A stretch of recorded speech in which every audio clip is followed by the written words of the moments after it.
Hi friends, എല്ലാവർക്കും my നോട്ട്ബുക്കിലേക്ക് സ്വാഗതം. So ഇന്ന് നമ്മൾ ഡിസ്കസ് ചെയ്യാൻ പോകുന്നത് മലയാളം ഗ്രാമർ സെക്ഷനിൽ ചോദിക്കാവുന്ന ചില സെക്ഷൻസ് ആണ് ചോദിക്കുന്നത്. ഈ ഒരു വീഡിയോയിൽ ആദ്യം നമുക്ക് അപരനാമങ്ങൾ നോക്കാം. കേരള വാൽമീകി എന്നറിയപ്പെടുന്നത് ആരാണ്? കേരള വാൽമീകി വള്ളത്തോൾ നാരായണ മേനോൻ. കേരള വ്യാസൻ പലതവണ ചോദിച്ചിട്ടുള്ളതാണ്. കേരള വ്യാസൻ കുഞ്ഞിക്കുട്ടൻ തമ്പുരാൻ. കേരള കാളിദാസൻ കേരളവർമ്മ വലിയ കോയി തമ്പുരാനാണ്. ക്രൈസ്തവ കാളിദാസൻ ആരാണ്? ക്രൈസ്തവ കാളിദാസൻ എന്നറിയപ്പെടുന്നത് കട്ടക്കയം ചെറിയാൻ മാപ്പിളയാണ് ക്രൈസ്തവ കാളിദാസൻ എന്ന് അറിയപ്പെടുന്നത്. കേരള പാണിനി എന്നറിയപ്പെടുന്നത് AR രാജരാജവർമ്മ. കേരള ഇബ്സൻ എന്നറിയപ്പെടുന്നത് N കൃഷ്ണപിള്ള. കേരള ഹോമർ ആരാണ്? കേരള ഹോമർ എന്നറിയപ്പെടുന്നത് അയ്യപ്പിള്ള ആശാനാണ് കേരള ഹോമർ എന്ന് അറിയപ്പെടുന്നത്. ഇനി കേരള ചോസർ ആരാണ്? കേരള ചോസർ ചീരാമകവി. കേരള ശ്രീഹരി ആരാണ്? ഉള്ളൂരാണ് കേരള ശ്രീഹരി. കേരള സ്കോട്ട് എന്നറിയപ്പെടുന്നത് ആരാണ്? കേരള സ്കോട്ട് എന്നറിയപ്പെടുന്നത് CV രാമൻപിള്ള. കേരള മോപ്പസാങ് എന്നറിയപ്പെടുന്നത് തകഴി ശിവശങ്കര പിള്ളയാണ്. കേരള ഓർഫ്യൂസ് എന്നറിയപ്പെടുന്നത് ചങ്ങമ്പുഴ കൃഷ്ണപിള്ള. കേരള ഹെമിംഗ്വേ MT വാസുദേവൻ നായരാണ് കേരള ഹെമിംഗ്വേ എന്ന് അറിയപ്പെടുന്നത്.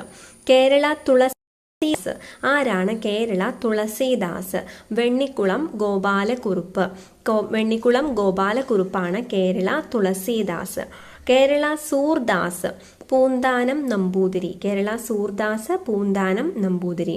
കേരള ജോൺ ഗന്ധർ ആണ് SK പൊറ്റക്കാട്. കേരള മാർട്വെയിൻ കേരളത്തിന്റെ മാർട്വെയിൻ എന്നറിയപ്പെടുന്നത് വേങ്ങയിൽ കുഞ്ഞിരാമൻ നായർ. സോ ഇങ്ങനെ അപരനാമങ്ങൾ കേരള വാൽമീകി, കേരള വ്യാസൻ എന്നിങ്ങനെ ചോദിക്കാറുണ്ട്. ഒരു ക്വസ്റ്റ്യനെങ്കിലും ചോദിക്കുന്നതാണ്. സോ ഈ തന്നിരിക്കുന്ന ഇത് മാത്രം നിങ്ങൾ കാണാതെ ഒന്ന് പഠിക്കുക. അറിയില്ലാത്തത് നോട്ട് ഡൗൺ ചെയ്ത് വെക്കുക. പിന്നെയും റിപ്പീറ്റ് ചെയ്യുക. അപ്പോൾ ഇനി അടുത്ത നമുക്ക് കുറച്ച് ക്വസ്റ്റ്യൻസ് നോക്കാം. മലയാളം ഗ്രാമറിൽ ചോദിക്കുന്ന മലയാള ഭാഷയിൽ ഇല്ലാത്ത വചനം ഏത്? ഇനി നമുക്ക് കുറച്ച് ചോദ്യങ്ങളും ഉത്തരങ്ങളും നോക്കാം. സോ മലയാള ഭാഷയിൽ ഇല്ലാത്ത വചനം ഏത്? എന്നിട്ട് ഓപ്ഷൻസ് ഇതൊക്കെയാണ് തന്നിരിക്കുന്നത്. ഏകവചനം, ദ്വിവചനം, ബഹുവചനം, പൂജക ബഹുവചനം എന്നാണ്. അപ്പോൾ മലയാള ഭാഷയിൽ ദ്വിവചനം അങ്ങനെ ഇല്ല. ദ്വിവചനം എന്ന് പറയാറില്ല. മലയാള ഭാഷയിൽ ഇല്ലാത്ത വചനം അപ്പോൾ ഏതാണ്? ദ്വിവചനമാണ്. അടുത്തത്, പുസ്തകം ഏത് ലിംഗമാണ്? പുസ്തകം എന്ന് പറഞ്ഞത് സ്ത്രീലിംഗമാണോ, പുല്ലിംഗമാണോ, അതോ രണ്ടും കൂടിയുള്ള ഉഭയലിംഗമാണോ, അതോ നപുംസക ലിംഗമാണോ എന്നാണ് ചോദിച്ചിരിക്കുന്നത്. പുസ്തകം എന്ന് പറയുന്നത് സ്ത്രീ പുരുഷൻ എന്നീ ഭേദമില്ലാത്തതാണ്. അത് നപുംസക ലിംഗം. പൂജക ബഹുവചനം അല്ലാത്തത് ഏത്? ഇതിൽ പറഞ്ഞിരിക്കുന്നത് സ്വാമികൾ, വൈദ്യർ, ആചാര്യർ അങ്ങനെ പറഞ്ഞിരിക്കുന്നു. ഇനി ഒരു ഓപ്ഷൻ കൂടിയുണ്ട്, അധ്യാപകർ. അപ്പം ഇതിൽ സ്വാമികൾ, വൈദ്യർ, ആചാര്യർ എന്നൊക്കെ ഒരാളെ ഉള്ളൂ എങ്കിലും നമ്മൾ ബഹുമാന സൂചകമായിട്ട് ബഹുവചനമായി പറയുന്നതാണ്. സ്വാമികൾ, ശ്രീനാരായണ ഗുരു സ്വാമികൾ, അതുപോലെ വൈദ്യർ, ആചാര്യർ ഒക്കെ ഓരോ ആളുകളായേ ഉള്ളൂ.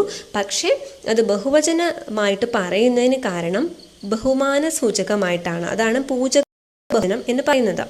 സോ അധ്യാപകർ എന്ന് പറയുന്നത് അത് പ്ലൂറൽ അല്ലെങ്കിൽ ബഹുവചനമായിട്ട് തന്നെയാണ് പറയുന്നത്. അതുകൊണ്ട് അധ്യാപകരാണ് ആൻസർ. കാരകകൃത്ത് അല്ലാത്തത് ഏത്? അപ്പം ഉരുളൻ, തുപ്പൽ, നുണയൻ, പിടുത്തം, അതിൽ ഏതാണ് കാരകകൃത്ത്? ഉരുളൻ, തുപ്പൽ, നുണയൻ എന്നിവയൊക്കെ ഓരോ നാമത്തിൽ നിന്ന് വന്നിരിക്കുന്നതാണ്. അപ്പം ഈ ഒരു പിടുത്തം എന്ന് പറഞ്ഞ ഒരു ക്രിയയിൽ നിന്ന് വന്നിരിക്കുന്നതാണ് കാരകകൃത്ത്. കാടത്തം, കാടത്തം എന്ന് പറഞ്ഞൊരു തദ്ധിതം ഏത്? കാടത്തം എന്ന് പറയുന്നത് പൂരണി തദ്ധിതം ഉണ്ട്, തദ്ദുത് തദ്ധിതം ഉണ്ട്, തന്മാത്രാ തദ്ധിതം, നാമനിർമ്മായി തദ്ധിതം. കാടത്തം എന്ന് പറയുന്നത് തന്മാത്രാ തദ്ധിതമാണ്. അതിൻ്റെ സ്വഭാവ ഗുണത്തെ പറയുന്നതാണ് തന്മാത്രാ തദ്ധിതം. തദ്ധിതത്തിൻ്റെ ഈ 4 ക്ലാസിഫിക്കേഷൻസ് അല്ലെങ്കിൽ ഈ ടൈപ്സ് നമ്മൾ ഡിസ്കസ് ചെയ്യുന്നതാണ്. മത്സരം നടക്കട്ടെ, അതിൻ്റെ പ്രകാരം കണ്ടെത്തുക. മത്സരം നടക്കട്ടെ, അട്ടെ എന്ന് പറയുന്നത് നിയോജക പ്രകാരമാണ്. നിയോജക പ്രകാരം. മലയാളം ഗ്രാമർ ലെസൺസ് എന്ന പ്ലേലിസ്റ്റിൽ കുറേ വീഡിയോസ് ഞാൻ ഇതിൻ്റെ അപ്ലോഡ് ചെയ്തിട്ടുണ്ട്. നിങ്ങൾക്കത് വാച്ച് ചെയ്യാവുന്നതാണ്.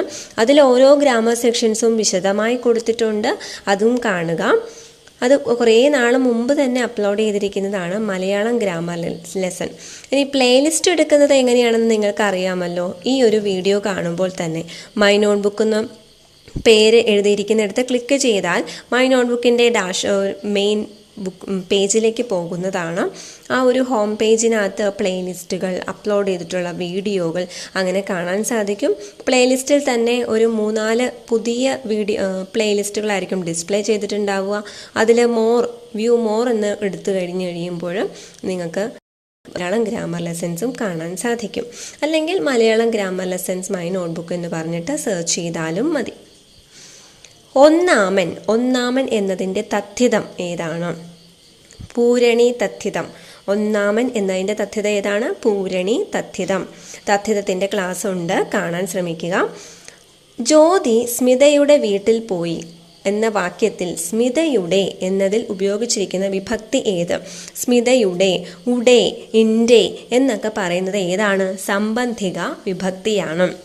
അപ്പോൾ വിഭക്തികൾ 7 പഠിക്കാനായിട്ട് നിപ്രസം, ഉപ്രസം, ആ എന്നൊരു കോഡുണ്ട്. അതുപയോഗിച്ച് വിഭക്തി എന്ന ഒരു ക്ലാസ് ഞാൻ ചെയ്തിട്ടുണ്ട്, നിങ്ങൾക്കതും വാച്ച് ചെയ്യാവുന്നതാണ്. ഞാൻ നാളെ വരാം പ്രകാരം ഏത്? ഞാൻ നാളെ വരാം എന്ന് പറഞ്ഞതിൻ്റെ പ്രകാരം ഏതാണ്? അനുജ്ഞായകം. വരാം എന്ന് പറയുന്നത് അനുജ്ഞായകം. ഈരേഴ് എന്ന പദത്തിൽ ഉൾച്ചേർന്നിരിക്കുന്ന ഭേദക വിഭാഗം ഏത്? ഈരേഴ് എന്ന പദത്തിൽ ഉൾച്ചേർന്നിരിക്കുന്ന ഭേദക വിഭാഗം. അതിൽ ഈരേഴ് എന്ന് പറഞ്ഞ നമ്പേഴ്സാണ് പറഞ്ഞിരിക്കുന്നത്. അതുകൊണ്ട് ആ ഭേദകം വിശേഷണം എന്താണ്? സാഖ്യം. സാഖ്യമാണ് ഇവിടുത്തെ ഭേദകം. നമ്പേഴ്സ് പറഞ്ഞിരിക്കുന്നത്, സംഖ്യ പറഞ്ഞിരിക്കുന്നതുകൊണ്ട് ഈരേഴ്. വിധായക പ്രകാരത്തിന് ഉദാഹരണം. വിധായകം, ഇങ്ങനെ ചെയ്യണം, അണം വരുന്നത് വിധായകമാണ്. അപ്പോൾ ഉണരണം, ഉണരട്ടെ, ഉണരാം, ഉണരുന്നു. ഇതിൽ ഉണരാം എന്ന് പറയുന്നത് അനുജ്ഞായക പ്രകാരമാണ്. ഉണരട്ടെ എന്ന് പറയുന്നത് നമ്മൾ ആദ്യം പറഞ്ഞു നിയോജക പ്രകാരമാണ്. ഉണരണം എന്നുള്ളതാണ് വിധായക പ്രകാരം. ഭേദകം എന്ന വാക്കിൻ്റെ അർത്ഥം അല്ലെ പദത്തിൻ്റെ അർത്ഥം എന്താണ്? വിശേഷണം. ഭേദകം എന്നതിൻ്റെ അർത്ഥമാണ് വിശേഷണം. താഴെ കൊടുത്തതിൽ ശുദ്ധഭേദകം ഏതാണ്? ശുദ്ധഭേദകം തൂവെള്ള, 100 മാങ്ങ, നാഴിപ്പാൽ, പൊട്ടിയ കുടം എന്നൊക്കെയാണ്. അപ്പോൾ തൂവെള്ള എന്ന് പറയുന്നത് അതിൻ്റെ ഗുണത്തെ കാണിക്കുന്നത്. തൂവെള്ള അത് ശുദ്ധഭേദകമാണ്. ശുദ്ധഭേദകം. ഭേദകത്തിൻ്റെയും അത് തരംതിരിച്ചിരിക്കുന്നത് എങ്ങനെയാണെന്ന് വിശദമായ ക്ലാസ് കൊടുത്തിട്ടുണ്ട്, അത് കാണാം. സാഖ്യത്തിൽ വരുന്നത്. സാഖ്യം എന്ന് പറയുമ്പോൾ സംഖ്യകൾ വരണം. മനോഹര രൂപം 2 ലിറ്റർ, 2 കരങ്ങൾ പെട്ടെന്ന് വന്നു. 2 കരങ്ങൾ, അതാണ് സാഖ്യം. 2 വാക്കുകളെ തമ്മിൽ യോജിപ്പിക്കുമ്പോൾ മാത്രം അർത്ഥം കൈവരുന്ന പദങ്ങളാണ്. 2 വാക്കുകളെ തമ്മിൽ യോജിപ്പിക്കുമ്പോൾ മാത്രമാണ് അതിന് അർത്ഥം കൈവരുന്നത്. അതാണ് ദ്യോതകം. സ്വന്തമായിട്ട് അതിന് അർത്ഥമില്ല. വാച്യമായി അർത്ഥമുള്ളത് വാചകവും സ്വന്തമായി അർത്ഥമില്ലാത്തത് ദ്യോതകവുമാണ്. ദുഃഖഭാവത്തെ സൂചിപ്പിക്കുന്ന ദ്യോതകമാണ്. ദുഃഖഭാവത്തെ സൂചിപ്പിക്കുന്നത് ഇതിൽ വ്യാക്ഷേപകമാണ്. അയാളെക്കുറിച്ച് അറിയില്ല. ദ്യോതക വിഭാഗം ഏതാണ്? അയാളെക്കുറിച്ച് അറിയില്ല. കുറിച്ച് എന്ന് പറയുന്നത് അത് ഗതിയാണ്. ഇന്ത്യയാൽ എന്ന് പറയുന്നതിൽ വിഭക്തി ഏതാണ്? പ്രയോജിക വിഭക്തിയാണ് ആൽ വരുന്നത്. ഇന്ത്യയാൽ. കാട്ടാളത്തം എന്ന് പറയുന്നൊരു തദ്ധിതമാണ്. വിധായക പ്രകാരം ഏതാണ്? ഇതിൽ വിധായക പ്രകാരം പറയണം. അണം വരുന്നതാണ് വിധായക പ്രകാരം. ഇനി നമുക്ക് കുറച്ച് തൂലികാ നാമങ്ങളും കൂടി പഠിക്കാം ഈ വീഡിയോയിൽ തന്നെ. അക്കിത്തം എന്ന് പറയുന്നത് അച്യുതൻ നമ്പൂതിരിയുടെ തൂലികാ നാമമാണ്. അക്കിത്തം അച്യുതൻ നമ്പൂതിരി. ആനന്ദ് എന്ന് പറയുന്നത് പി സച്ചിദാനന്ദൻ. ആശാമേനോൻ എന്ന് പറയുന്നത് കെ ശ്രീകുമാറിൻ്റെ തൂലികാ നാമമാണ്. ആശാമേനോൻ. അഭയദേവ് എന്ന് പറയുന്നത് Ayyappan Pillai. Ayyaneth A P Pathros. R സുരേന്ദ്രനെയാണ് ആർസു എന്ന് പറയുന്നത്. ഇടശ്ശേരി ഗോവിന്ദൻ നായർ. എം ശങ്കരൻ നമ്പൂതിരിപ്പാട്.